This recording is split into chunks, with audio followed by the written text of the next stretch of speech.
என்னினிய தமிழ் மக்களுக்கு வணக்கம். உங்கள் எல்லாரையும் தாழ் தமிழ் சேனல் சந்திக்கல எனக்கு ரொம்ப மகிழ்ச்சி. இன்றைக்கி நம்ம பார்க்க போகிற டாபிக் என்ன பார்த்தீங்கன்னா iPhone 8. இதை பற்றின ஒரு சில அஃபிஷியலான நியூஸ் இப்போ வந்து லீக் ஆகிருக்கு. அதனுடைய லுக்ஸு, அதனுடைய ஒரு சில இன்ஃபர்மேஷன் நமக்கு லீக் ஆகிருக்கு. அதை பற்றின டீட்டெயில்ஸை நம்ம இன்றைக்கி பார்க்க போகிறோம். அதுக்கு முன்னாடி இது வரைக்கும் எனக்கு நீங்கள் சப்ஸ்கிரைப் பண்ணாத மாதிரி என்னோட சேனலுக்கு மறக்காமல் சப்ஸ்கிரைப் பண்ணுங்கள். வாங்க நம்ம நிகழ்ச்சிக்குள்ளே போகலாம்.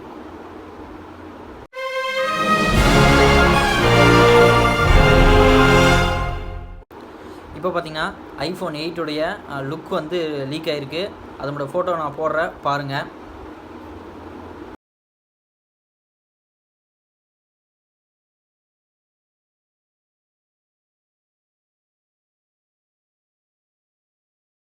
இப்போ நீங்கள் பார்த்து தான் வந்து iPhone 8 உடைய லுக்கு அஃபிஷியலாக இது வந்து லீக் ஆகிருக்கு. இதுக்கப்புறம் பார்த்திங்கன்னா அதில் ஒரு சில ஃபியூச்சர்ஸ் லீக் ஆகிருக்கு. என்னென்னு பார்த்தீங்கன்னா இது பார்த்திங்கன்னா ஃபிங்கர் பிரிண்ட் ஸ்கேனர் கொண்டு வந்துருக்கு.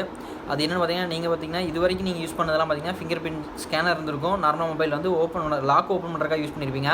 ஆனால் இது பார்த்திங்கன்னா நம்மளோட கைரேகை வந்து ஃபுல் கைரேகை இதெல்லாம் ஸ்கேன் பண்ணி அப்டேட் பண்ணிக்கலாம் நீங்கள். ஸோ வந்து இனிமேல் நீங்கள் பார்த்திங்கன்னா ஸ்க்ரீன் அதாவது கைரேகை வச்சு அதை வச்சு நீங்கள் அப்ளிகேஷன் லாக் பண்ணிக்கலாம். அந்த ஃபியூச்சரில் இதில் வரப்போகுது. அது மட்டும் இல்லாமல் இதில் முக்கியமான விஷயம் என்னென்னா டபுள் பேட்டரி கொடுக்குறதா சொல்லிக்கிறாங்க. அதை எப்படின்னே தெரில. ஆனால் வந்து இதில் பார்த்திங்கன்னா அஃபிஷியலாக வந்து அவங்க வந்து 2 பேட்டரி வரும் அப்படின்னு சொல்லிக்கிறாங்க. வித் வந்து A11 சிப், அந்த சிப்பும் சேர்த்து கொடுக்குறாங்க. அதாவது இது வரைக்கும் அதெல்லாம் A10 வரைக்கும் தான் வந்திருக்கு. இது பார்த்திங்கன்னா A11. அது மட்டும் இல்லாமல் இது வந்து iOS 11ஓட வரப்போகுது. இது வரைக்கும் 10 வந்துருச்சு. ஸோ 11 எல்லோரும் பெருசாக எதிர்பார்த்துருக்குறோம்.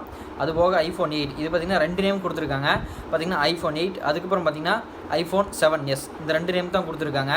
ஸோ இந்த 2 மாடலுக்கான டிஃப்ரென்ஸ் தெரியல. இப்போ பார்த்திங்கன்னா நீங்கள் 7 Plus பார்த்துருப்பீங்க. 2 கேமரா வந்து உங்களுக்கு இப்படி இருக்கும். ஆனால் இந்த iPhone 8 பார்த்திங்கன்னா உங்களுக்கு அந்த ஃபோட்டோலேயே தெரிஞ்சிருக்கும் கேமரா வந்து இப்படி இருக்க போகுதுன்னு. அதாவது பார்த்திங்கன்னா வெர்டிக்கல் ஷேப்பில் இருக்க போகுது. ஸோ இதுவே ஒரு பெரிய சேஞ்ச். இது மட்டும் இல்லாமல் ஃபுல்லாக வந்து ஃப்ரண்டில் வந்து எந்த பட்டன் இல்லாமல் ஃபுல்லாகவே ஸ்க்ரீன், அதாவது OLED ஸ்க்ரீன் வரப்போகுது. இதை விட அந்த ஸ்க்ரீனில் முக்கியமான விஷயம் என்னென்னா இது வந்து 3D கேமரா கொண்டதாக இருக்க போதாமா. இதுதான் இது முக்கியமான விஷயம். இனிமேல் பார்த்திங்கன்னா எல்லாருமே 3D படம் எடுக்க ஆரம்பிச்சிருவாங்க. iPhone 8 வாங்குறவங்க எல்லாருமே 3D படம் எடுத்துக்கலாம். ஆனால் இதனுடைய காஸ்ட் பார்த்திங்கன்னா அவங்க போடுற ப்ரைஸை விட அதிகமாக இருக்கும். எனக்கு தெரிஞ்ச வரைக்கும் அவங்க வந்து $900 to $1000 வைக்கலான்னு சொல்லிக்கிறாங்க. ஸோ இந்தியாவோட மதிப்பு பார்த்திங்கன்னா எப்படியும் இது அரௌண்டு 1 lakh பக்கமாக வந்துடும். இதனுடைய மெமரி பார்த்திங்கன்னா 64 GB. அதுக்கப்புறம் பார்த்திங்கன்னா உங்களுக்கு அடுத்த மெமரியாகவே 256 தான் வருதாமா. 128 வரல அப்படிங்கிற ஒரு பேச்சு வந்திருக்கு. ஆனால் சரியாக தெரில. பட் வந்து இது வரைக்கும் வந்ததெல்லாம் எனக்கு வந்து அஃபிஷியலாக வராமல் வந்து ஒரு சில லீக்ஸ்லாம் தான் வந்திருக்கு. இதெல்லாமே லீக்ஸ் மட்டும்தான். ஸோ இதை பற்றின ஒரிஜினல் இன்ஃபர்மேஷன் வேணும்னா நம்ம வெயிட் பண்ணி தான் ஆகணும்.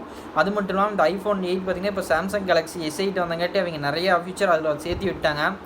ஸோ வந்து iPhone வந்து அவங்க விட போகிற 8 வந்து பார்த்திங்கன்னா நிறையா ஃபீச்சர்ஸ் கொண்டாடுறதுக்கு முன்னாடி கொஞ்சம் லேட் ஆகுன்னு சொல்லிக்கிறாங்க. பட் வந்து நம்ம வெயிட் பண்ணி பார்க்கலாம். ஐ திங்க் செப்டம்பரில் எப்படியோ ஆகஸ்ட்டில் வர வேண்டியது நமக்கு செப்டம்பரில் கண்டிப்பாக வந்துடும். ஸோ நம்ம செப்டம்பர் வரைக்கும் வெயிட் பண்ணி பார்க்கலாம். செப்டம்பரில் பார்த்திங்கன்னா iPhone யூசர்ஸ் எல்லாத்துக்கும் ஒரு பெரிய அதிர்ச்சியாக இருக்குன்னு சொல்லியிருக்காங்க. ஏன்னா இது வரைக்கும் வந்ததை விட அட்வான்ஸ் ஃபோனாக தான் இது விடணும் அப்படின்னு சொல்லி அவங்க அப்டேட் இருக்கிறாங்க. டபுள் பேட்ரி, டபுள் கேமரா, அது மட்டும் இல்லாமல் கேமரா லுக் வேறு, அது மட்டும் இல்லாமல் ஃபுல்லாக OLED டிஸ்பிளே ஃபஸ்ட் டைம் iPhoneல வரப்போகுது. வித்து பார்த்திங்கன்னா 3D கேமரா. முக்கியமாக இதை சொல்லி ஆகணும். இது எத்தனை டைம் சொன்னாலும் எல்லோரும் யூஸ் பண்ண தான் போகிறோம். 3D கேமரா இது ரொம்ப முக்கியமான விஷயம். இதுக்கப்புறம் பார்த்திங்கன்னா iPhone 8க்காக தான் நம்ம எல்லோரும் வெயிட் பண்ணிட்டுருக்கோம். ஸோ iPhone யூசர்ஸ் எல்லோரும் வெயிட் பண்ணுங்கள். இதை பற்றின வேறு ஏதாச்சும் நியூஸ் வந்தாலும் நான் உங்களுக்கு கண்டிப்பாக சீக்கிரமாக போடுறேன். இந்த வீடியோ உங்களுக்கு பிடிச்சா லைக் பண்ணுங்கள். மறக்காமல் உங்களுக்கு iPhone 8 பற்றி வேறு டவுட் வேணும்னா கீழே எனக்கு கமெண்ட் பண்ணுங்கள். மறக்காமல் என்னோடய சேனல் சப்ஸ்கிரைப் பண்ணுங்கள். அப்போ தான் நான் இன்னும் நிறைய வீடியோஸ் என்கரேஜ் ஆகி போட முடியும். அதனால் எனக்கு நீங்கள் ஹெல்ப் பண்ணுங்கள். தேங்க்யூ ஃபார் வாட்சிங் மீ.